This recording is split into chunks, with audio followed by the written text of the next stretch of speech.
a major winter storm, 14 states on alert, and yet the record heat elsewhere. Look at this. In Salt Lake City, a blast of snow, trees crushing cars there. This man pushing his stranded vehicle. Here in the east, 30 degrees warmer than usual. In Washington, D.C. tonight, the cherry blossoms are out. In New York City, Christmas shopping in shorts. ABC's Gio Benitez is in Buffalo, New York tonight, where he was 1 year ago. And what a difference a year makes. Tonight, a new storm pummeling the west, downing power lines in Salt Lake City, stranding drivers in Washington state, high winds snapping trees in the Bay Area.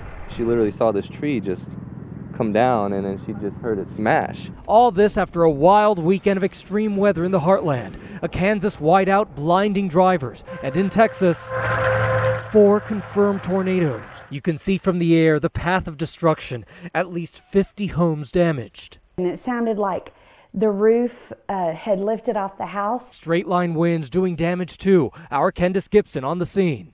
Here in Lufkin, Texas, 40-mile-an-hour winds did this, knocking over 64 freight train cars as if they were toys. Meanwhile, the east still waiting for winter. This was the scene in Buffalo last year. The temperature right now, it feels like 1 degree. And behind me, that is a car completely buried in snow. And take a look at this spot right now. No snow. In fact, Buffalo hit a record high today of 71 degrees on a December 14th. Since the month began, more than 1,000 high-temperature records tied or broken across the country.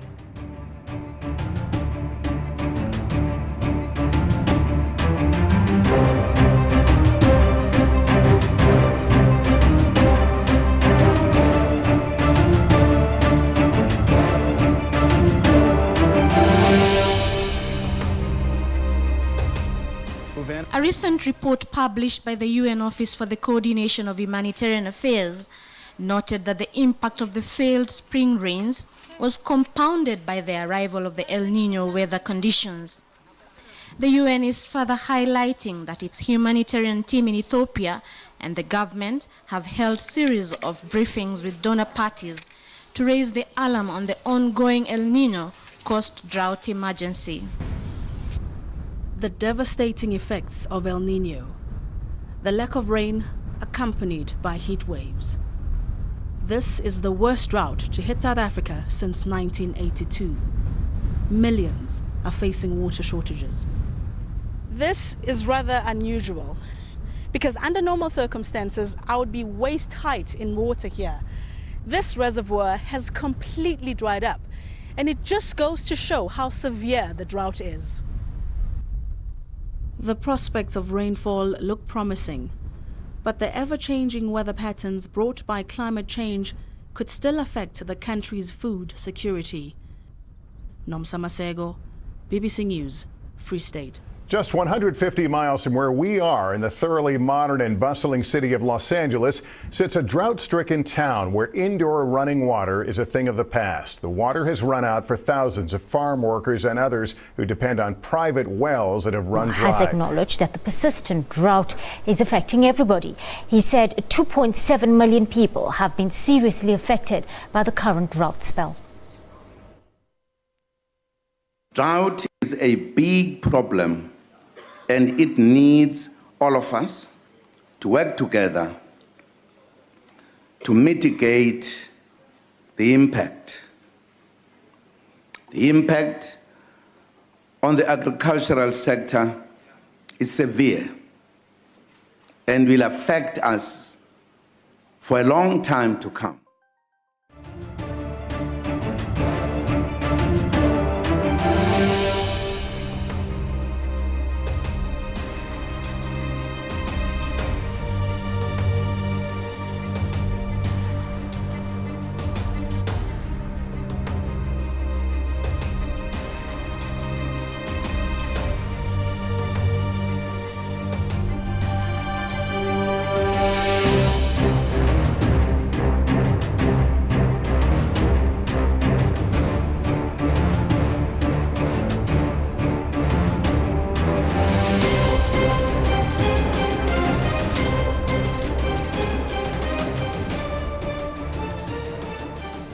% of the crops have been wiped out in the southern part of the country, according to authorities. It's appealing for cash to import food for emergency supplies, infant feeding programs and other emergency services. $200 million will be needed for the school feeding program, while $350 million is needed to rehabilitate irrigation infrastructure. Zimbabwe has been food insecure since a chaotic reform program violently seized land from white farmers. The El Nino-related drought that has swept across the region has worsened food insecurity, destroying crops, livestock and drying up dams. A third of the boreholes in the southern part of the country are not functioning. The country has a grain deficit of 1.3 million metric tons. This will be imported by government and the private sector. However, 420,000 metric tons in food aid will be needed to feed the hungry through to March next year. Shingai Nyoka, SABC News, Harare. The UN envoy for Yemen says the war-torn country is, quote, one step away from famine amid ongoing Saudi attacks on its southern Arab neighbor. We are one step far from famine. We have over 21 million Yemeni today in need of humanitarian assistance. And if you compare that, I was humanitarian coordinator during my time. It was 7 million only 2 years ago. Now we are 21 million. The UN official also expressed his regression over the deep division between Yemeni parties that prevented an agreement during peace talks in Geneva last week. However, he said despite the failure to reach any agreement, there is an emerging common ground between the parties. Sheikh Ahmed called for an immediate humanitarian pause, especially during the holy month of Ramadan, as a first step, towards a sustainable ceasefire. Now, its cross-border situation remains alarming 4 years after devastating famine, with the number of people requiring emergency aid rising to 17% to more than 850,000. Peter D. Clark, the Deputy Special Representative of the United Nations Secretary General for Somalia, described the humanitarian situation in the country as very fragile. Findings by the UN further indicate that nearly 215,000 children aged under 5 are acutely malnourished, of whom almost 40,000 are severely malnourished and face a high risk of disease and death.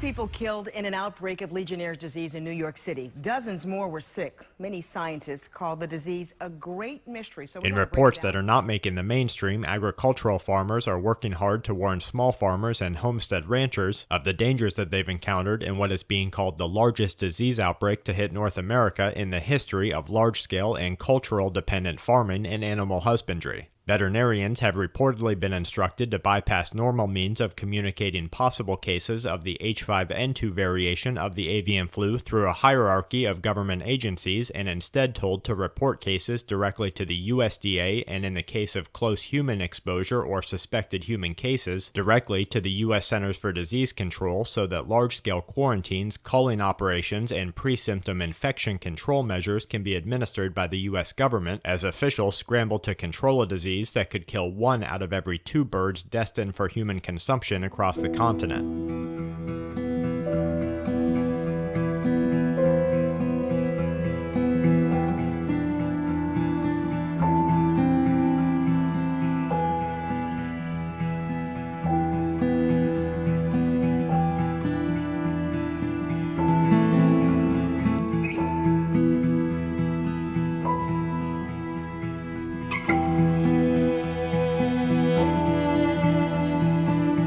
Zika virus appears to have a particular ability to cause birth defects when the baby is born to a mother that was infected during pregnancy.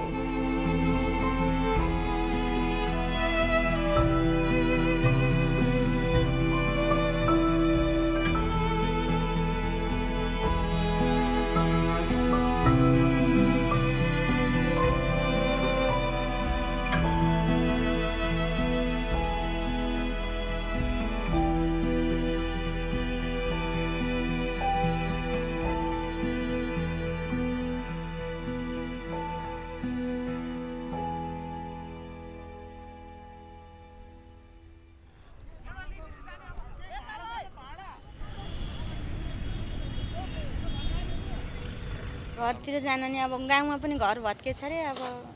can't stay in the home we rent, and we can't return to our native village, but the children are getting sick here. I'm really sad, but I'm not afraid anymore. Everything bad that can happen has already happened. Nothing more can happen.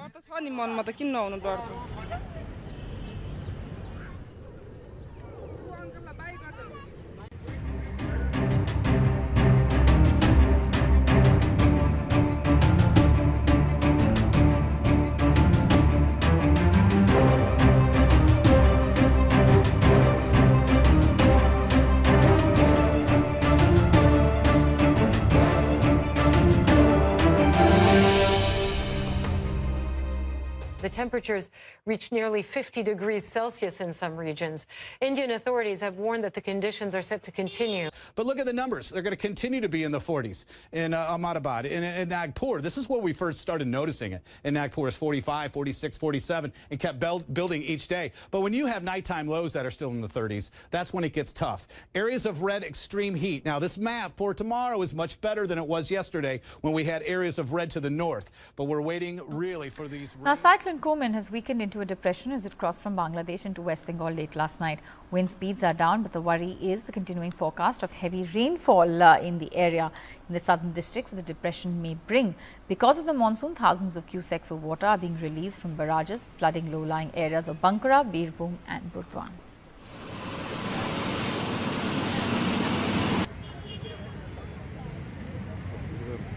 The earthquake struck close to the southern city of Tainan on the small island of Taiwan, east Everybody of China. got some rather breaking news coming out of Japan. Another megaquake, a 7.0 powerful earthquake. 7.5 earthquake that's just hit near the border of Afghanistan and Pakistan. Strong tremors were felt through much of South Asia, including Kabul, New Delhi, and Islamabad. Volcano Villarrica in southern Chile erupted on Tuesday morning. Chilean officials issued a red alert on Monday, and thousands of people were evacuated from the area prior to the explosion. Good morning, I'm Candace Gibson. And I'm Marcy Gonzalez with the top stories on this Christmas Day, Friday, December 25th. The death toll is growing from those tornadoes in the south. At least 14 people are dead from twisters that ripped through 7 states, including one of the longest track twisters ever observed in December. NASA warns that Indonesia's forest fires could worsen. NASA warns that the suffocating haze blanketing Southeast Asia for the past several weeks may worsen and become the worst ever recorded in the region.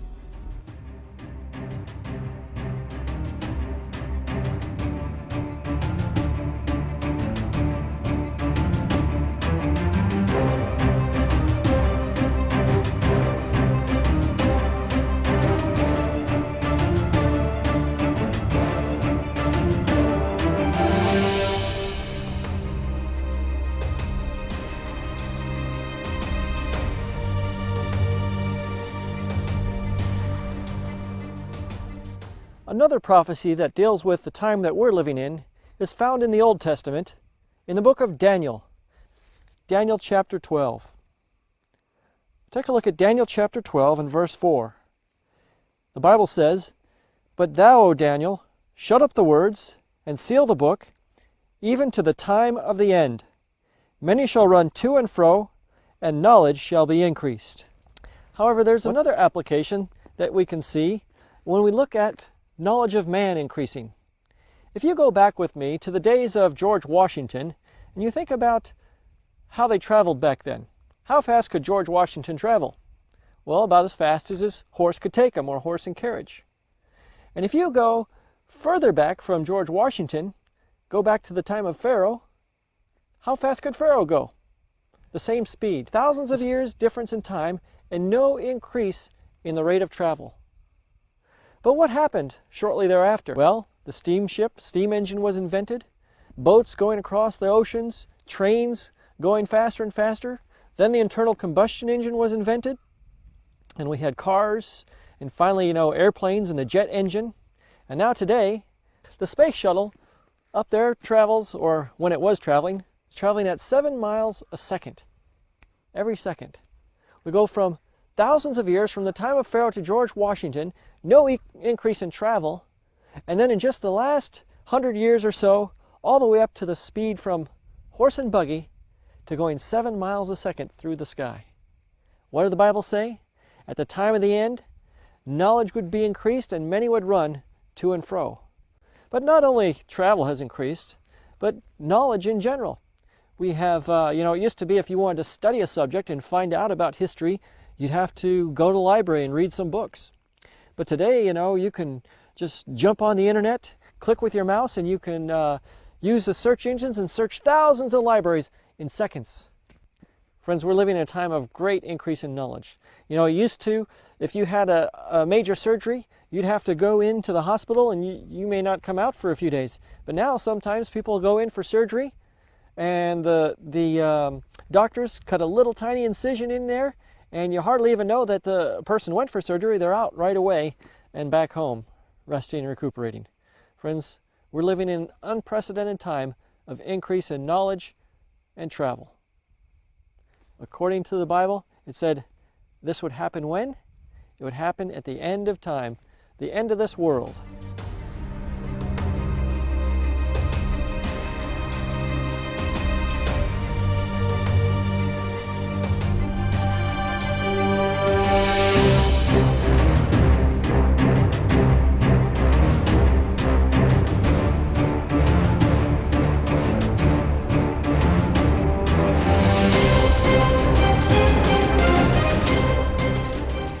Well, at the same hotel where the Values Voter Summit was happening, an alarm was sounding about the flood of attacks on religious liberty across the country. Paul Strand was there. Defenders of religious liberty like Senator Ted Cruz and the Liberty Institute's Kelly Shackelford brought real-life examples to Washington of Americans attacked for their faith. The media likes to say the persecution of religious liberty. It's not real. It doesn't exist. They belittle it. They mock it. But there was Navy Chaplain Wes Motter, who for months faced getting booted out of the Navy and losing his pension. He was charged with giving biblical answers while counseling sailors about premarital sex and homosexuality. If chaplains can't answer biblical questions with biblical answers, we don't have chaplains. And Liz Laverty was there, told by her public high school she couldn't have a Bible club at school. I was denied because my principal said it was a Christian club and that it was illegal. The only club that was denied was when she asked for a Christian club. I mean, there was a gay and lesbian club. There were all kinds of clubs. These cases are happening all over the country. They are growing dramatically. In the last 2 years alone, there's been over 133% increase in attacks on religious freedom. We need to stand for religious liberty for everyone. It's everyone's right to have that in our country, and so I'm honored to have done my duty in holding the line. Paul Strand, CBN News. Sikhs from Afghanistan narrated horrific tales of religious persecution by Taliban and sought shelter in India. Numbering just a few hundred in Kabul and a few dozen elsewhere, Afghanistan's dwindling Sikh community complained of widespread discrimination from the overwhelming Muslim majority. They can't work freely, their children cannot go to schools, and locals stone or spit on the men in the streets. Moreover, they can't cremate their dead because Muslims regard the cremation of the dead as a sacrilege. An Afghanistani Sikh, Kulraj Singh, was abducted by Taliban for ransom and endured physical torture in their custody for 40 days. The resurgence of the Taliban is making their lives worse. The highways are more dangerous with a new spate of suicide bombings, and a resurgence of fundamentalist Islam is making their differences from Afghans more pronounced. Correspondent Ravinder Singh Robin from Amritsar for ANI.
There are no more Jews living in Aleppo, Syria. This is according to the Jewish Chronicle. The last of the families in that rebel-held region, they were rescued by Israeli forces as they were tipped off by a planned attack by ISIS. Elliot, the last of these families, reportedly 2 to 3 families left. Once a community in 1948 of upwards of 40,000 people, Jewish people living in Syria, whittled down to 50 or so people, and now 0. What do you make of this phenomenon? Yeah, so this is not just Aleppo. I mean, the last people leaving Aleppo signifies the last Jews living in Syria, period. This is after 3,000 years of having a community there.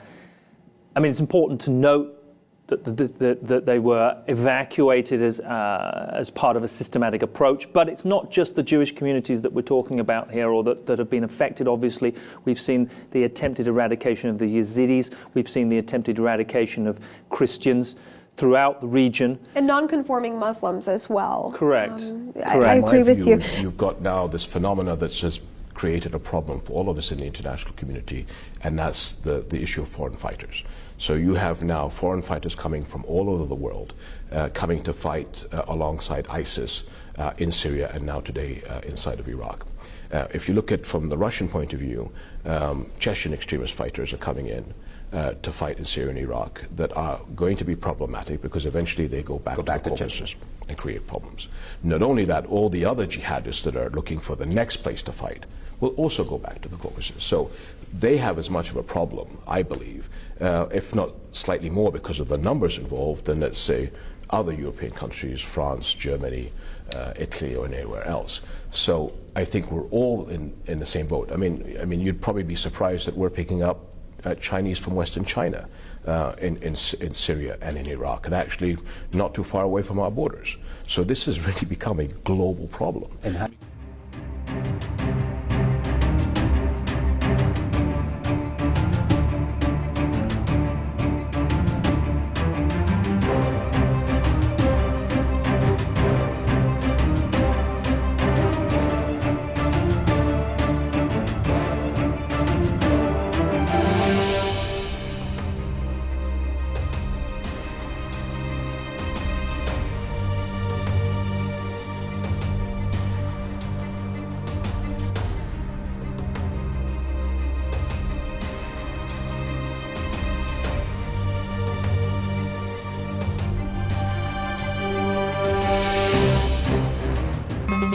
Economic collapse. The United States debt is on track to break $30 trillion. Sputnik reports for the first time in history, the U.S. national debt has exceeded $19 trillion. That's more than $58,000 per person living in the United States, including children. So we've also entered into a period with nation states which are all democracies and very highly socialist as well as fascist at the same time, which has generated a ton of debt, an absolute tidal wave of debt on it. And then I was expecting the 2008 crisis to happen. And once that happened, I knew that it was time for me to start to get out there and tell people what's going on. I knew we were in the final stages of the system now. And I said that we will see the beginning of the collapse begin in September of 2015. It actually came a few weeks earlier with global stock markets crashing around the world in late August. And it rebounded somewhat in October, November. And now I'm expecting 2016 to be an outright bloodbath. Economically, it's just looking absolutely horrendous out there. The numbers are unbelievable. If you look at all the numbers, they're very reminiscent of 2007. Oil has come down dramatically. In 2007, it had come down from over $100 to around $30, same as it is today. The junk debt is the amount high yield debt. So these are bonds that are a little bit more risky. They're starting to collapse just like they did in 2007. But this system is really in the end stages of collapse. South Africa's economy contracted by 1.3% in the second quarter of 2015. The government says volatility in capital flows and the foreign exchange rate have been adding to the deepening economic crisis. Experts also believe that power cuts and declining income from commodities are some of the factors pulling down the country's economy. A leading economist says the country's economy is at its weakest level since the 2008 recession.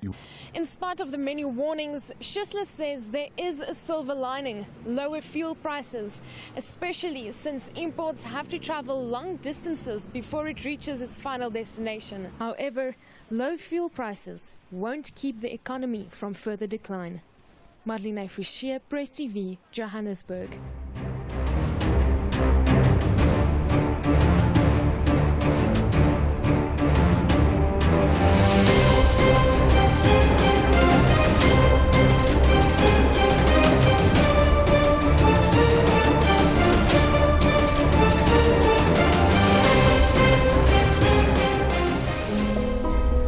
These are the top 10 unexplained cases of mass animal deaths from around the world. Number 10. The saiga. This species is currently at extreme risk of endangerment, and honestly, nobody really knows why. In a span of just 4 days in the summer of 2015, up to 60,000 saiga died, which decreased their population by nearly half. During the summer, thousands of saiga corpses scattered Uzbekistan. As animal conservationists try to rebuild the population of the species, the year ends as mass deaths continue to combat their efforts. Number 9. Domesticated pigs. In 2003, 3% of the United States domesticated pigs died in less than a year, which equaled to more than 6 million pigs. While some of the story remains unclear, it has been attributed to a virus known as the porcine epidemic diarrhea virus. How it got into the country is unclear, but it is theorized to have come from China. Number 8. In 2011, millions of sardines and anchovies were found dead in a marina in California. Experts have still not figured out all the details about the case, but it is presumed to be due to an oxygen shortage in the water from the millions of fish that somehow wound up trapped in the marina. Scientists' best guesses include that the fish moved into the harbor to escape a red tide, which is a tide that contains a mass of harmful algae, or that the fish moved to the marina to take shelter from larger animals in the area. Number 7. Sea turtles.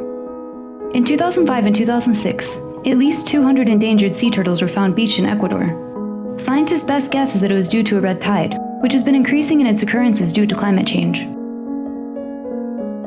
Number 6. Whales. In 2015, 337 sea whales were found beached in southern Chile. The exact cause of the deaths still remains unclear to scientists and researchers on the case. Number 5. Starfish. In 2014, thousands of starfish that were either dead or dying began washing up on the shores of Alabama and Florida. Strong storms are theorized to be at the heart of this occurrence. Number 4. Drumfish. In the start of 2011, over 100,000 drumfish turned up dead in the river of Arkansas. The cause of this case remains especially mysterious. While some say that it may have been due to contaminated water, the fact that only this species of fish was affected makes that theory far less conclusive. Number 3. Red-winged blackbirds. This one is so eerie that many feared it was the beginning of the apocalypse. In December 2010, 2,000 red-winged blackbirds died in the air to litter a small town in Arkansas. Pinpointing the case confused many. Since these birds don't usually fly at night, it was even more strange to researchers. To complicate the case even further, days later in Louisiana, 500 of the same species fell dead over a quarter-mile stretch. Number 2. Since 2006, it has been noticed that billions of honeybees have begun disappearing. This is worrisome to many since the bees are such a necessary part of the world's pollination. There is a surplus of theories on the cause. It could be climate change, pesticides, infections, or more. Number 1. Livestock in Mongolia. Over the past few years, millions of livestock have died from the extended freeze-over periods. This is most likely due to climate change. Another species suffering from climate change is penguins. A case of thousands of dead penguins washing ashore in Brazil has also been reported.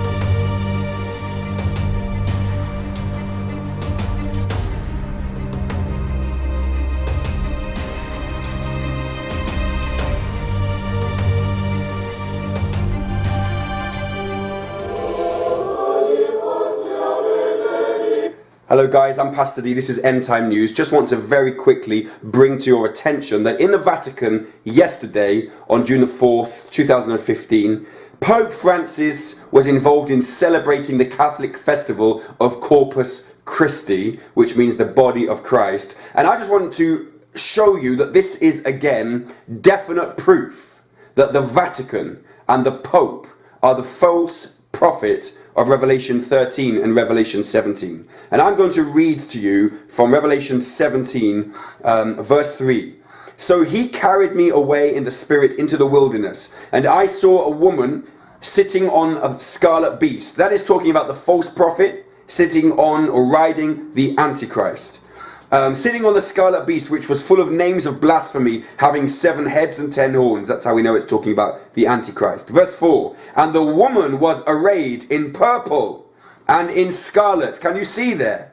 The house of cardinals, wearing scarlet, and the house of bishops wearing purple, and adorned with gold and precious stones and pearls. Look in that sort of vehicle in the center there.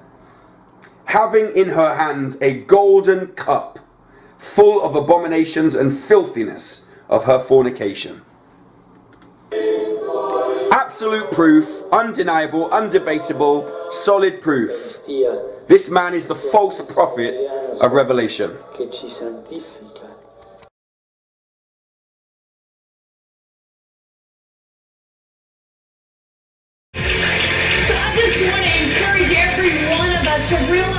When we obey God, we're not doing it for God. I mean, that's one way to look at it. We're doing it for ourselves. Because God takes pleasure when we're happy. That's the thing that gives him the greatest joy this morning. So I want you to know this morning, just do good for your own self. Do good because God wants you to be happy. When you come to church, when you worship him, you're not doing it for God, really. You're doing it for yourself. Because that's what makes God happy. Amen. Let's open our hearts.